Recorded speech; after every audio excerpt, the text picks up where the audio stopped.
నమస్కారం. నా పేరు శ్రీరామ్ శర్మ.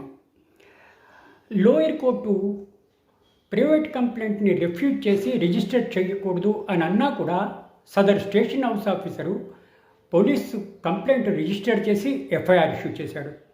ఇది చాలా అంటే చాలా సీరియస్గా తీసుకుంది అలహాబాద్ హైకోర్టు ఇడ్లెడ్డెడ్ ధర్మాసనం జస్టిస్ అరవింద్ సింగ్, జస్టిస్ రామ్ మనోహర్ నారాయణ్ మిశ్రా.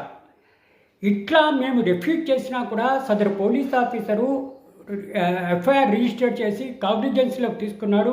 అందుకు గాను సదరు పోలీస్ ఆఫీసర్ 50,000 రూపాయలు ఖర్చులు కట్టాలి అని ఆదేశాలు ఇవ్వడం జరిగింది.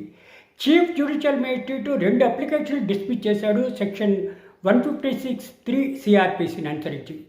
ఇట్లా డిస్మిస్ చేసినా కూడా ఎస్హెచ్ఓ అంటే సర్కిల్ ఇన్స్పెక్టరు ఎఫ్ఐఆర్ రిజిస్టర్ చేశాడు. ఇది ఎంతవరకు సబబు?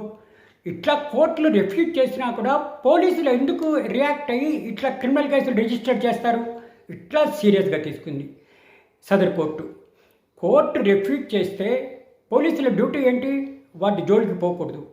ఎవరైనా సరే అఫెక్టెడ్ పార్టీ వాళ్ళు హయ్యర్ కోర్టుకు అప్పీల్కి వెళ్ళాలి. కానీ ఇట్లా కోర్టులు రిఫ్యూజ్ చేసినా కూడా ఎఫ్ఐఆర్ రిజిస్టర్ చేయడం ఏంటి?